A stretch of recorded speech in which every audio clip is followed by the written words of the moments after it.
容不得韩宗三人面色不变。风神子、赤魂老祖全部阴沉着脸。那赤发老者笑了笑，目中带着一丝得意的轻蔑，甩袖离去。轰鸣间，大殿外的三宗修士各自飞上自身宗门的飞行法器上，在阵阵巨响下，极为嚣张的呼啸而去，掀起阵阵风暴，横扫四周。该死！赤魂瞪着眼，咬牙怒声。原来在这里，只怪我们不了解中游修真界，不知道这个规则。风神子皱起眉头，目光略有黯淡。甲子岁月结丹，此事对于中游修真界的宗门来说，有浓郁的天地之力，有海量的资源，也不是不可能。但对于下游修真界而言，太难太难。韩宗苦笑时，似想起了什么，侧头看向白小纯。很快的，风神子与赤魂都把目光落在了白小纯身上。白小纯被三人看得有些发毛，下意识地退后几步。三位老祖，小纯，都怪我们逆河宗太弱了，被人如此欺凌啊！是啊，小纯，整个逆河宗甲子岁月结丹的，算来算去，只有你一个人啊。赞儿，你身为宗门少祖，此事代表宗门未来发展，至关重要。风神子三人言辞不同，神色不同，可目光的殷切却是一模一样。白小纯口干舌燥，他觉得有些懵。原本听得好好的，他心底也愤怒，可不知怎么回事，这三个老头居然看向自己，尤其是听到他们说的那些话，白小纯就心里哆嗦起来。他内心哀嚎，尤其是想到整个宗门就自己一个人是甲子岁月结丹，那么这一次去那印记传承之地，别的宗门或许是7个8个10多个，而自己就一个人。一想到那个画面，白小纯就担心害怕起来，尤其是他方才还那么嚣张的让星河院倒了霉，还威慑了极河院以及道河院。老祖，其实我隐瞒了年纪。白小纯结结巴巴的说到这里，神色顿然严肃，目中带着苦涩，沉声继续开口。事到如今，我身为宗门少祖，我绝不能继续隐瞒下去了。其实我上山那年不是10几岁，那个时候我已经快40了，只不过我长得小，所以才隐瞒了年龄。这是我不对，我一定要和你们说实话，绝不能耽误的宗门的大事啊！白小纯充满悔意的开口，一副莫大的秘密被说出的感觉。说着说着，他抱拳深深一拜而下。老祖，我心里难受，一想到我这么大年纪了，一想到我对宗门隐瞒年纪，我就难过。我要去闭关。白小纯说着，赶紧就要跑出大殿。赤魂皱起眉头，风神子也有些焦急。二人正要开口时，韩宗突然使了个眼色，苦涩的说道：“小纯，你要不想去，就不要去了。”白小纯脚步没停，直奔大门。谁让我们逆河宗太弱了呢？一个甲子岁月结丹的都拿不出来，注定了要被其他三宗如此欺凌，怕是在这中游也站不稳脚跟了。韩宗继续开口。白小纯听到这里，脚步缓了一些，内心纠结。不过没事，你才是最重要的，小纯。宗门就是你的家，我们就是你的亲人，我们不会强迫你的。哪怕我们受到了欺凌，我们也会保护你，保护所有的弟子。韩宗似整个人都激动起来。白小纯此刻已到了大门旁，看着门外的天地，他的心中纠结更多。这一次，我们逆河宗放弃好了。风神子、赤魂，你们不要劝我，就这么决定了。韩宗是整个人似苍老了一些，声音里带着疲惫与萧瑟。白小纯整个人都不好了，他看着外面的天空，呼吸有了凝滞。什么？风神子，你说什么？不行，绝不能让小纯一个人去。虽然我们的想法是知道自己输定了，可只是希望能输得有颜面一些啊！我知道，小纯说过，宗门在，他就在。我知道我们对他很好，我都知道。可你不要再说了。赤魂，你也不用给我传音了，我意已决。虽然小纯有至宝护身，又是天道金丹，更是修行了强悍的肉身，想要让他死，除非元婴，否则同境太难太难。另外，传承印记的争夺是不允许出现死亡的，这是星空道极宗定下的法旨。毕竟传承印记从某方面来说，也算是星空道极宗在选择弟子。可白小纯是我们的少祖，哪怕没有危险，我们也不能让他冒一丝一毫的风险。韩宗大声说道。白小纯此刻狠狠一咬牙，猛地转身，望着三位老祖，欲哭无泪，悲呼一声：“我去还不行吗？别说了！”白小纯话语一出，韩宗猛地站起身，一步走到了白小纯身边，激动地拍着白小纯的肩膀：“好孩子，就这么定了。这是玉简，有关传承之地的一切事情都在里面，你仔细研究一下，然后做好准备。1个月后，老夫3人亲自送你过去。”韩宗快速开口，说完后身体一晃，急速离去。风神子与赤魂更是赞赏地看了白小纯一眼后，四声怕白小纯反悔，眨眼间就原地瞬移而去。白小纯傻眼了，呆呆地看着空空的大殿。他抬起手想要抓些什么，最终抓了一把自己的头发，哀嚎起来：“老奸巨猾，老谋深算，什么不知道规则，分明就是知道的，从让我来开始就已经挖坑了。”白小纯哭丧着脸，他觉得自己还是太单纯了。玉洁满面的走出大殿，此刻外面的天空似乎在他眼睛里也都灰暗起来。他拖着身体回到了洞府内，再次悲呼。一想到自己一个人要面对三宗那么多人，他就觉得孤零零的可怕。就我一个，不对，还有铁蛋，铁蛋也算符合标准，可就算加上铁蛋，就我们俩呀，怎么办？他们要是欺负我怎么办？白小纯发愁，垂头丧气的拿起玉简看了看后，对于这一次的传承之地了解更多了。这玉简上的资料很详细，传承印记一共100份。上一次空河院出动了13位符合要求的弟子，生生的爆发了一下，获得了30份印记。虽分散开来，没有人能成功感悟出印记内的传承功法，可累计在一起后，却使得空河院获得了30%资源的分配，也因此使得排在最后的星河院被压缩之后只拿到了1%。且这分配以及进入传承之地的规矩是星空道集中定下，无人可以更改。白小纯再次叹气，直至几天后，他才勉强的接受了这个事实，于是一咬牙：“他奶奶的，不就是去吗？去，我去！”白小纯双眼赤红，一想到对方必定人多，他心里就没有安全感，于是索性去换取了大量的符文。这些符文他没有花费一个贡献点，全部都是赊欠回来。想了想后，他还去了法宝阁，赊欠了不少法宝回来，最终又准备了多件铠甲、皮衣，甚至想起自己当年大黑锅的好处，又搜刮了山门，终于找到了一口以非凡之铁炼制的大锅。随后他咬牙，凭着这一次的事情向老祖开口索要多色火，生生的把自己的所有物品都炼灵到了5次，甚至那口大黑锅都是如此。仅仅是这1个月，他耗费的资源就已不少，这才觉得心里安全了一些，于是又找到玄溪一脉去要阵法，去血溪一脉去要灵血，最后又去了丹溪一脉要灵药。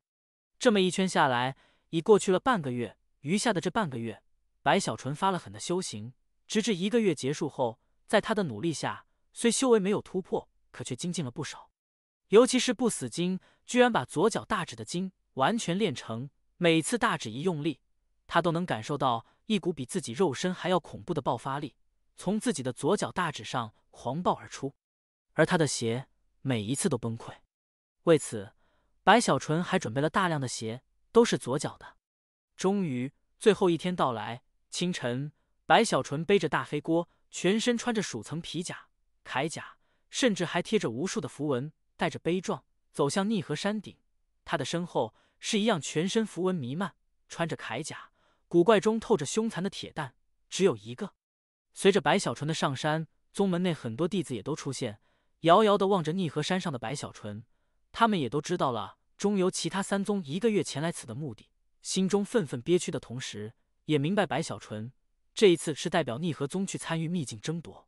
一想到整个逆河宗符合要求的弟子居然只有白小纯一个人，此事让每一个逆河宗的修士都心中焦虑不安。对于中游修真界而言，逆河宗是外来者，是陌生的。同样的，逆河宗对这片修真界一样也是陌生的。在这陌生的环境里，在没有天人出现前，逆河宗看似风光，可实际上却没有根基，岌岌可危，随时可以坍塌下来，被取而代之。这种缺少安全的感觉，不仅老祖存在，所有弟子都存在。好在有血祖之身，有那颗空容邪术，更有之前曾出现了一次震慑其他3大宗门的女婴。这一切也只是让逆河宗勉强站稳而已。这些事情白小纯都明白，所以他哪怕再不愿去，哪怕觉得其他3宗再凶残，可还是选择了同意。尽管心中颤抖，但依旧还是咬着牙，带着铁蛋，向着山顶慢慢靠近。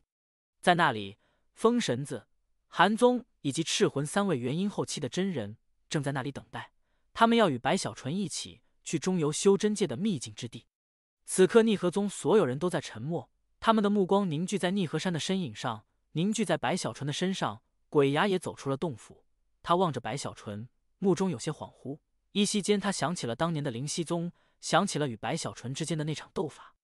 那是他在同辈中第一次失败，他看似没有情感，可实际上心中的骄傲让他从那一次开始，始终都想要超越白小纯。只是不知什么时候开始，他猛然间发现白小纯的脚步居然快得让人不可思议，已经将自己落得很远很远。还有宋缺在血溪一脉的山峰上，此刻也是握紧了拳头，呼吸急促。他想起了陨剑世界，想起了天道筑基，想起了太多太多后，他的目中跳动着不甘心的火焰。我一定能超越你！还有血溪一脉的其余血子，乃至众多天骄，此刻的心情都不平静。那种一方面担忧宗门，一方面被生生比下，甚至连去秘境的资格都没有的感觉，让他们被深深的刺激了。周星齐呼吸也不平静，九岛的双眼出现了血丝，神算子、贾烈等人也都心里不是滋味。还有曾经瞩目，可如今却渐渐暗淡、修为停滞不前的吕天磊，如今绝大多数的时候都在沉默，不愿出现在人前。但眼下他还是走出了洞府，怔怔地看着逆河山的身影。陈曼瑶也是如此，还有公孙婉儿，他神色如常，嘴角始终带着笑容。而与这些人相比，心中最复杂，甚至带着一丝疯狂的，则是上官天佑。身姿挺拔、相貌俊朗的上官天佑，他不愿看到白小纯，所以在洞府内没有走出。可哪怕没有看到白小纯的身影，他的心依旧如被毒蛇噬咬，那种滋味难以形容。他的双眼带着血色，深吸口气后，死死地握住了拳头。没有爹娘教育的贱种而已，我上官天佑一定可以将你踩在脚下。有嫉妒的，有复杂的，也有祝福的。张大胖、侯云飞、徐宝才、黑三胖、李清后，还有现在站在一起的侯小妹与宋君婉，他们在祝福的同时也有担忧。在这无数的目光下，白小纯带着凝重的呼吸，与铁蛋一起慢慢走到了逆河山顶，来到了铁蛋之前结丹的祭坛之上。在这里，风神子三老已在等候。几乎在白小纯出现的瞬间，三老齐齐看去，看到白小纯的装备后，三老也都愣了一下。面面相觑时，韩宗低咳一声，没有多说，右手抬起猛地一挥，立刻一道银光刹那从苍穹轰鸣而来，银纹闪耀，正是天角剑。此剑蓦然膨胀，竟在眨眼间成为了1000丈大剑。小纯，我们走。韩宗开口时，身体一晃，直奔天角剑而去。赤魂与风神子几乎同时走出，三人不分先后，全部都出现在了天角剑上。盘膝坐下后，白小纯狠狠一咬牙，一样飞起。铁蛋在后仰天咆哮，跟着白小纯一同飞出。他的目中带着振奋与期待，这是他第一次与白小纯一起外出试炼。对他而言，只要白小纯在身边，那么这片世界就不是灰色。走！韩宗声音如春雷，炸开四方时，天角剑银光刺目，轰的一声，向着远方急速而去，速度之快，眨眼间就消失无影，只有那音爆之声还在回荡，以及天空上似被豁出的一道波纹长虹，久久不散。随着白小纯的离去，逆河宗内传出众多的话语声，九斗、宋缺、鬼牙等所有天骄，此刻全部目中露出坚毅，各自回到了洞府内，竟全都闭关。他们发誓一定要缩短结丹的时间，就连张大胖也都咬着牙开始了闭关。整个宗门与白小纯一辈之人全部如此。中游修真界范围极大，难以用州来划分，只能用域来概括。逆河宗所在的范围原本被称之为空域，眼下已改名成为了逆域。而秘境所在之处距离逆域较远，属于是道域的范围内，靠近一片似看不到边际的沙漠，那里也远离了通天河，使得天地灵气也都稀薄了一些。可就是在这天地灵气稀薄的地方，却存在了秘境，不能不说，这或许也是一种造化之功。此刻，在这片沙漠上有一座庙宇，这庙宇不大，看起来很是沧桑，似存在了不知多少岁月。此庙正是传承印记之地的入口，而传承印记之地又是秘境的入口。庙宇的四周摆放着上百块足有100丈高大的巨石，这些巨石样子各异，看似错乱地放在四周，可实际上若仔细去看，能看出每一块巨石的摆放位置都蕴含天地变化，这赫然是一处强悍的阵法。这种阵法散出的波动，哪怕是元婴修士也都心惊，能将其布置下来的，怕是唯有天人境的强者。此刻，在这巨石阵法的四周，星河院以及集合院都已到来，正各自打坐。这两宗修士，每一宗竟都有20多人的样子，其中大半都是甲子年纪以下，有男有女，一个个神色看似平静，却仍能感觉到连起来的属于甲子结丹天骄的自傲与矜持，与众不同。也难怪他们如此，甚至不需要他们如何去显露，仅仅是目光扫过，都可以看出他们与寻常修士的不同。这些人都是两宗这些年耗费极大的资源专门培养出的宗门的种子，陈云山赫然也在其内。这两宗修士盘膝打坐，泾渭分明的同时，彼此的气息也不一样。远远一看，星河院众人的四周虚无模糊，似有无数星辰闪耀，散发出阵阵浩渺之意。相比于星河院的那种浩渺，集合院内的天骄每一个都煞意弥漫，看人的目光似可以穿透对方的身体，所望之处大都是可以一击必杀之地。这种煞气与锐利，使得集合院所在的范围被淡淡的黑气弥漫，似在半空中凝聚出了一尊魔神之影。仅仅是这种气势，就绝不是下游修真界任何一个宗门能具备的。由此也可见，中游4大宗门名不虚传。就在这两宗等待时，突然的，这两宗的修士竟所有人都陆续的抬头看向天空，他们居然都能提前察觉天空的波动。几乎在他们抬头的瞬间，远处的苍穹上银光闪耀，天角剑破空而来，呼啸间直奔此地，借助天角剑10次炼灵之力，使得逆河宗在气势上似也不遑多让，眨眼间就临近巨石阵法。随着靠近，星河院与集合院的修士也看清了天角剑上那孤零零的几个身影，他们忽略了赤魂3人，目光直接就落在了白小纯的身上。只有一个。两宗内不知是谁开口，带着嘲讽，更有诧异。传承开启。这声音出现后，星及两宗内很多人都笑了笑，遥遥的看到了天角剑上的稀少身影，目光也都收了回来，不再注意来临的逆河宗，心底已都不屑。这种4大宗门对于资源的划分引起的争夺，因需配合，所以人数极为重要。而逆河宗只有一个人符合资格，那么基本上已经没有任何悬念。这一次逆河宗怕是能拿到100中之一，也都是走运了。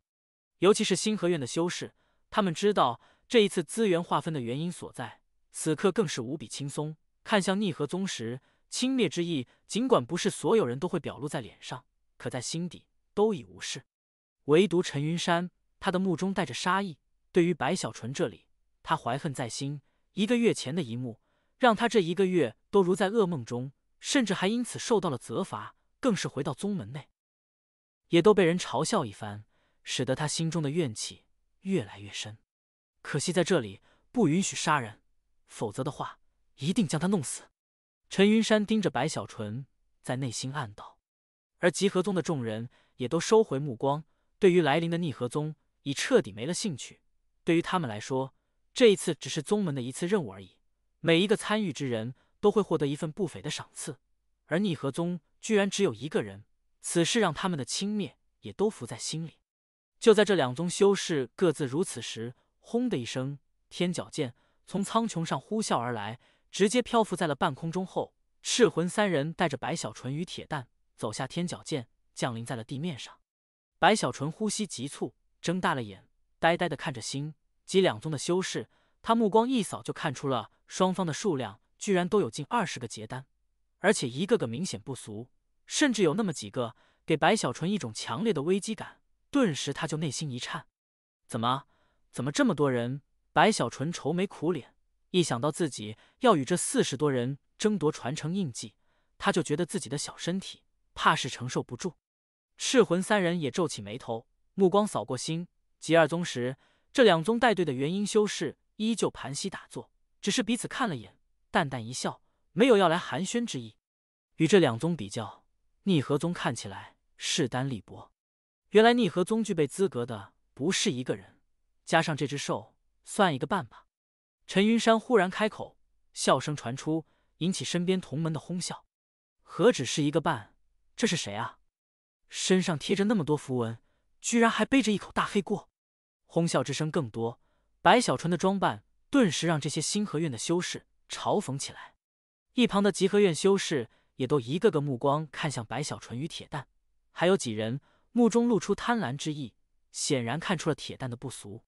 铁蛋被这么多结丹修士盯着，有些不安，他身上也穿着铠甲，贴着符文，遮盖住了因那些目光从而竖起的鳞片，只是脚下出现紫色火焰，口中发出阵阵低吼。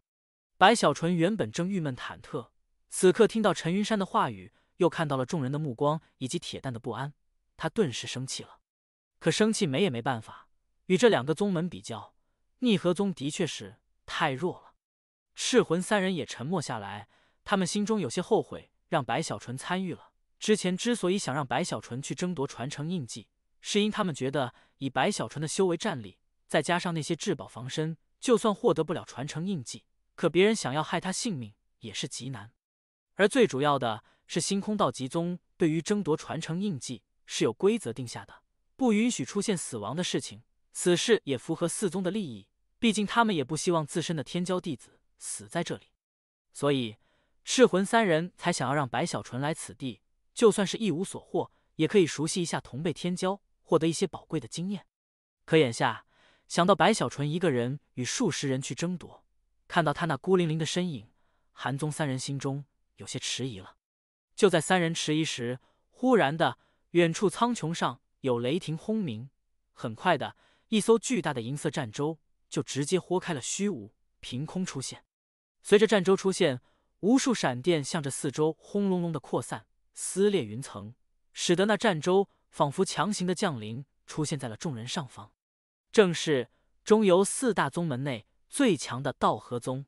几乎在这战舟出现的刹那，一道道身影以极快的速度从战舟上骤然飞出，直奔大地而来，数量之多足有40多人。这些修士里男女都有，任何一个都似带着出尘之意，每一个都散发出惊人的修为波动，竟全部都是甲子岁月结丹之修。中游宗门有着比下游更庞大的领域范围，有着更多的资源，有着浓郁太多的天地之力，所以使得他们的天骄要比下游多了太多太多，根本就无法比较。随着这40多个结丹修士出现，立刻一股强悍的威压随之爆发开来。最后一个从战舟内走出的，正是当日在逆河山大殿内一锤定音的白发老者。这老者目光扫过四周后，也注意到了逆河宗居然只有白小纯一个人，似乎他也没觉得意外，淡淡一笑：“有请上宗使者关注我四宗传承印记争夺。”他话语一出，天空上突然云雾重新凝聚，风起云涌间，这些云雾居然形成了一个巨大的竖着的眼睛。这眼睛散出恐怖的波动，让天地失色的同时，也有目光绽出，凝望大地。随着树木地出现，星河院、极河院的修士全部起身，向着天空树木抱拳一拜。道和院一样如此。韩宗三人深吸口气，同样抱拳。传承印记规则与以往一样，不允许出现死亡，故而杀人者形神俱灭。树木内传出嗡嗡声音后，立刻巨石大阵内的庙宇突然的爆发出了五彩光芒，随着光芒的扩散，巨石大阵猛地震动，其内传出的威压也骤然锐减，使得修士可以踏入其内。开启！随着声音传出，立刻道和院的那40多人，一个个速度飞快，化作一道道长虹，踏入巨石阵法内，直奔中心庙宇而去。眨眼间，星河院与极河院的弟子也都飞出。白小纯这里狠狠一咬牙，带着铁蛋也冲了过去。他呼吸急促，此刻脑海里浮现着传承印记的信息。他知道进入前方的庙宇后，会被传送到一处特殊的区域内。在那里，正中间的位置存在了一块如山一样大小的印记之峰，在这山峰四周很大的一片范围存在了不可思议的阵法，使人无法靠近。而传承印记就在那山峰内，一共100份印记会陆续从山峰中飞出，向着四周盘旋，被人争夺吸收。吸收越多，最终融合后获得的功法也将不同。随着众人急速而去，白小纯带着铁蛋也踏入到了巨石阵内。他性格谨慎，保持一定的速度，直至来到了巨石阵的中心位置。那座庙宇前方时，其他三宗的弟子早就踏入庙宇中，消失不见。白小纯深吸口气，看了铁蛋一眼：“铁蛋，记得跟紧我，这里坏人多。”白小纯说完，铁蛋吼了一声，点了点头。白小纯又整理了一下自身的衣衫与背着的大黑锅，这才狠狠一咬牙，踏入庙宇内。几乎在白小纯与铁蛋踏入庙宇的瞬间，庙宇光芒消散，巨石阵法轰鸣，威压重新升起，使得外人无法靠近。与此同时，随着巨石阵法的运转，在半空中出现了一道光幕。这光幕上分别显露出了四宗的宗名，在名字的后面更有暗淡的光斑若隐若现。赤魂三人看去时，立刻就明白，这四道暗淡的光斑代表的就是四宗弟子在传承之地内获得的印记数量。获得越多，光斑明亮后会形成光柱，四宗收获多少，一眼可见，清晰明了。而此刻的巨石阵外，包括赤魂三人，各宗的元婴修士加在一起有10几人。那星河院的赤发老者正与极河院的元婴笑谈，彼此时而看向道和院的道友，露出客气之意。这一次必定还是道和院第一了，这第二的名头，我星河院怕也比不过欧阳兄的极河院。不过我们的目标也不高，第3就可以了。赤发老者哈哈一笑：“周兄过虑了，第2、第3之争还是未知。”极河院中被赤发老者称呼为欧阳兄的修士是一个中年男子，他淡淡一笑，话语如此，可神色内却有自信。这3宗修士笑谈，唯独对于逆河宗的风神子3人视若无睹。风神子3人面色难看，沉默不语。我拿到一个就行。传承之地，天昏地暗，整个苍穹看起来是灰色的，与那黑色的大地匹配在一起，衬托出整个世界的暗淡。此刻，在这暗淡的世界里，突然的一道道明亮的光芒璀璨而起，似凭空出现，骤然降临。每一道光芒内都有一个修士的身影，随着光芒逐渐的增多，直至数十道长虹的爆发，使得这昏暗的世界在这一瞬竟被映照的一片通明。借着这光芒，可以看到这片世界并不大，在其中心位置，赫然有一座直插云层的巨峰。这山峰之高，任何人抬头去看，都会有种自身渺小，如同蝼蚁之感。山峰表层存在了一个又一个印记，这些印记原本与山峰颜色一致，看不出来，可随着此地众人的降临，这些印记似被激活，焕发出了明暗不定的光晕。仔细一看，山峰上的印记不多不少，整整好100枚。此山正是印记之山。也正是在这片传承之地光芒最明亮的一刻，远处众多凭空出现的光芒里，白小纯的身影从其中一道光芒中显露出来。他的身边跟着铁蛋，在出现的同时，白小纯身上贴着的大量符文瞬间开启，使得他整个人看起来五光十色，居然比身体外的光芒还要明亮，如同一个闪闪发光的光人。甚至他还有时间去帮铁蛋也全部开启了符文之力，使得铁蛋这里也是一样的成为了光兽。这一人一兽立刻在这片世界里很是显眼，引来大半降临者的目光。在看到了白小纯与铁蛋的样子后，耻笑讥讽之意顺着那些目光来临。白小纯本就紧张，此刻被众人这么一看，顿时倒吸口气，心底发寒。这里有危险，有杀气。白小纯一把抓住铁蛋，警惕地看着四周，察觉其他人只是目光看来后，他心底松了口气，眼睛一瞪，立刻瞪了回去。比眼神，我白小纯这辈子还没怕过谁，是不是铁蛋？来，和我一起瞪他们，让他们知道我们爷俩的厉害。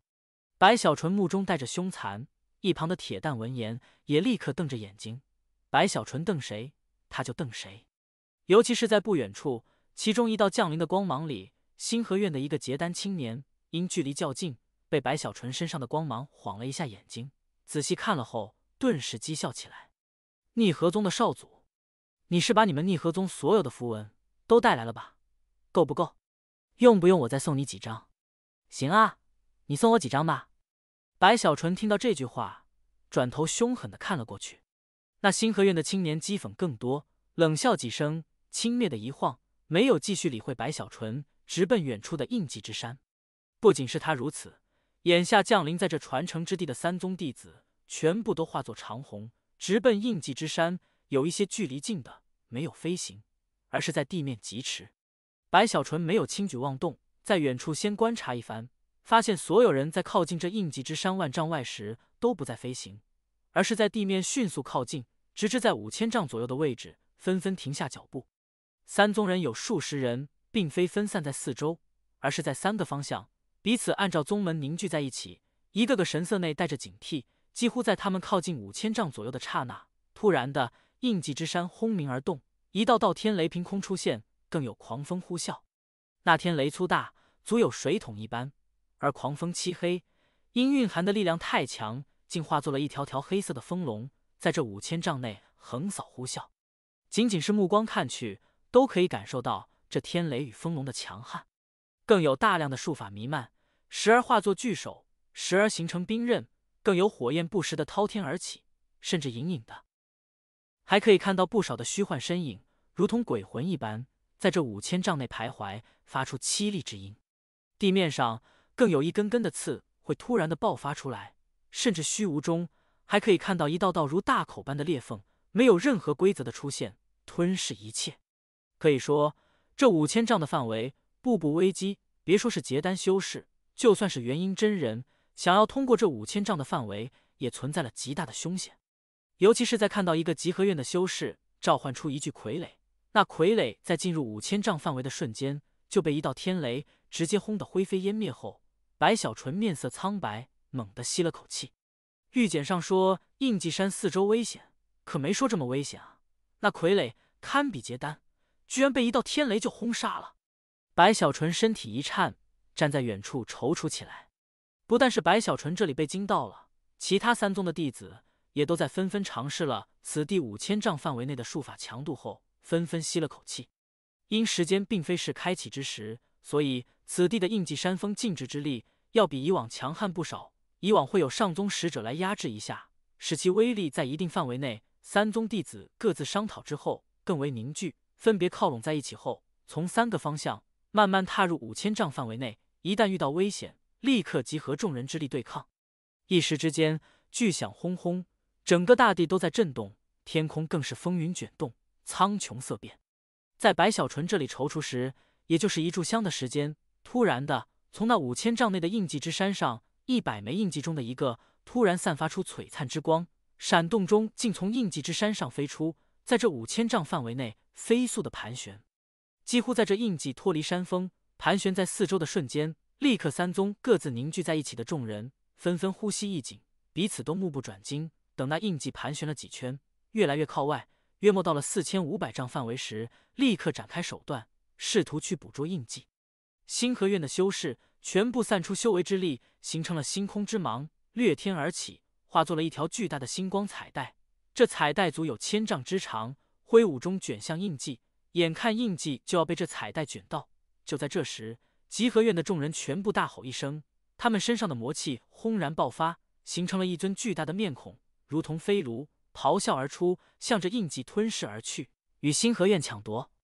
与此同时，道河院内他们人数最多，这些人彼此看了看后，都深吸口气，瞬间阵阵说不出道不明的感觉从这些人身上各自散出，仿佛具备了某种规则。在他们的气息出现后，四周的虚无都扭曲起来。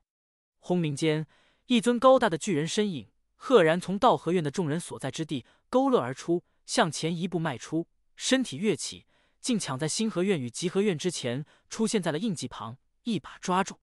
几乎在那巨人抓住这印记的瞬间，立刻印记闪耀，刹那消失，出现时已在了一个道河院修士的手背上，深深烙印。是我的！这修士顿时狂喜，大笑起来。四周其他道河院的弟子纷纷羡慕，而星河院与集合院眼看着印记被道河院夺走，虽有气馁，可却没有显露在脸上，甚至还微笑恭喜。白小纯在远处亲眼看着这一幕，他呼出一口气，此刻已越发明白这里印记的规则。此地的印记是从印记山上飞出，谁距离印记越近，谁获得的几率就越大。我拿到一个就行。白小纯狠狠一咬牙，他的期望不大，只希望能拿到一个，这样也就可以出去交差了。虽然他也想多获得一些，可这里太危险了，白小纯咬牙之后，带着铁蛋直奔印记之山。很快接近后，他看着已分别走进了200-300丈的三宗修士，白小纯再次咬牙，与铁蛋一起小心地走入5000丈范围内。刚一进去，一条黑色风龙呼啸而来，还没等靠近，一股强烈的危机感在白小纯心神内顿时爆发。白小纯尖叫一声，赶紧避开。此刻又有天雷轰鸣，直奔他而来。白小纯欲哭无泪，连连退后，直至退回到了这5000丈外的范围时，那恐怖的术法才倒卷而去。怎么办？白小纯哭丧着脸，不敢继续走近，看向身边的铁蛋。铁蛋也呆呆的看着白小纯，欺负人啊，这样不行啊！白小纯发愁，他有心去这印记山的其他位置，可仔细一看，很明显的，其他位置看似可以前往，但实际上更为凶险。这印记山虽是4周范围都可进入，可这只是肉眼所看，在白小纯的通天法眼下，他隐隐察觉三宗与自己所在的地方才是唯一的生机入口。若是从其他位置走入，危险的程度将达到极致。这显然也是三宗为何宁可彼此距离不远，也不愿散开各自踏入印记山的原因所在。此刻他看着前方三宗的修士，依靠众人之力，此刻正缓缓前行。道和院最强居然都靠近了足足500多丈，在他们两侧走出400多丈的是集合院，哪怕是星河院也都走出了300多丈。只有白小纯一个人在外面孤零零的走不进去。以我个人的力量，无法在里面滞留太久，机会只有那么2-3次。白小纯眼睛有些发红，此刻深吸口气，从储物袋内取出了全部的符文，纷纷贴在了自己与铁蛋的身上，又取出了不少的防护法宝，这才低声对铁蛋开口：一会等机会，一旦有机会，我先杀进去，拿到印记立刻回来，如果出现意外，你赶紧来救我。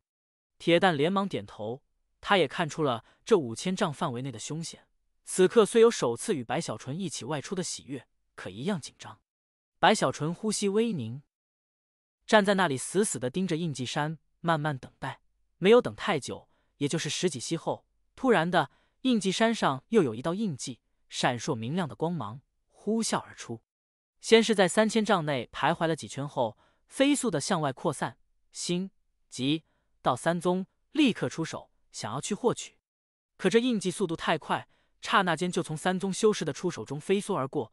白小纯眼睛顿时直了，大吼一声，身上符文全部开启，不死金刚身更是全面爆发，直接展开了撼山状，甚至还担心速度不够，他左脚大指狠狠一顶地面，轰的一声，他整个身体几乎化作了残影，刹那冲入禁制范围内。速度之快，肉眼几乎无法看到，只能看到虚影成丝线，瞬间就出现在了那印记的旁边，正要一把抓住。可就在这时，星河院内的众人顿时大吼，他们集合所有人形成的彩带，刹那而来，横在了白小纯与印记之间，狠狠一震。轰的一声，白小纯的身体顿时被震退，而那彩带一卷，直接就抢走了印记。白小纯不甘心，可没有办法，只能赶紧返回，途中还是被一道天雷轰击，全身符文粉碎了大半，这才逃了回来。欺负人！灰头土脸的回来后，白小纯发火了，可这火气刚起，印记山上突然的有2道印记居然同时闪耀，急速飞出。一道印记被集合院不惜代价抢夺后，另一道印记再次穿梭了三宗的封锁。白小纯眼睛直了，身体再次冲了进去。这一次天雷轰鸣，火海焚烧，白小纯全身的符文急速的消耗，甚至背后的寻常大锅也都在天雷下崩溃爆开，这才靠近了印记，眼看就要拿到。滚开！一声冷哼从天空传来，随着声音的降临，更有一股让白小纯心神震动的威压轰轰而来。那是一个虚幻的巨人，是道和院众人之力凝聚而出。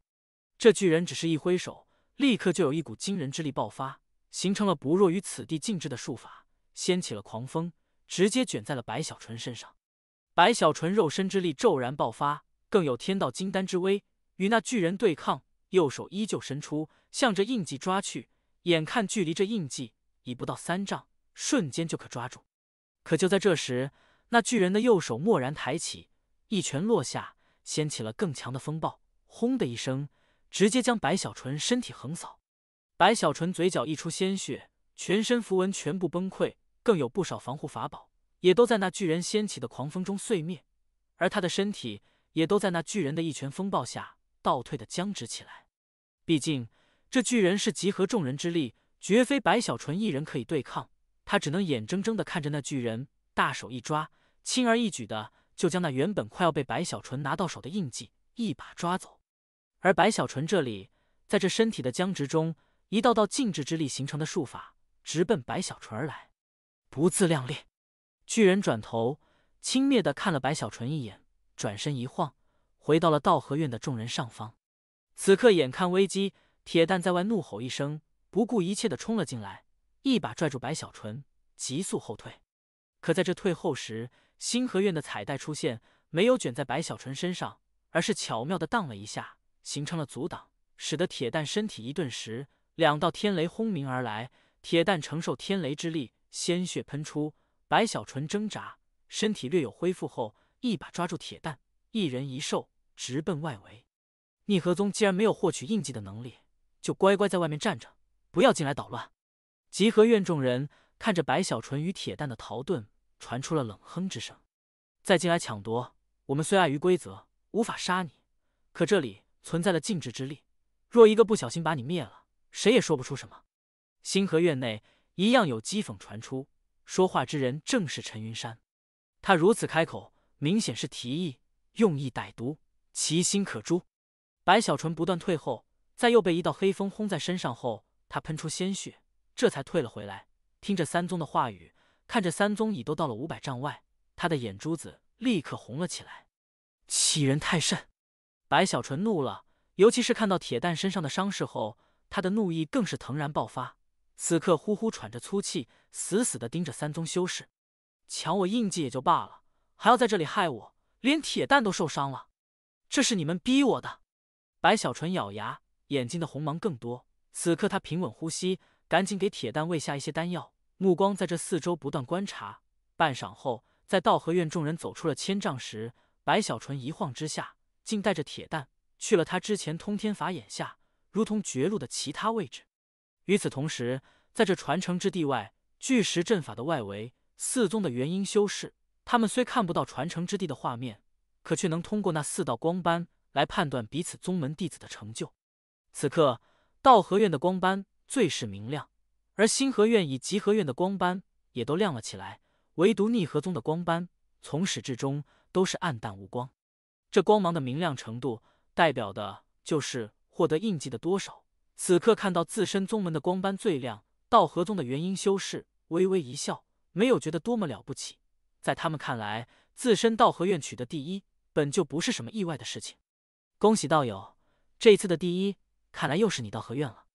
星河院的赤发老者哈哈一笑，向着道和院的元婴真人恭喜道：“不过逆河宗的道友，这一次你们的成绩不行啊，远不如空河院。当年的空河院可是排在了第2位。”在初期时，甚至与道和院都不相伯仲。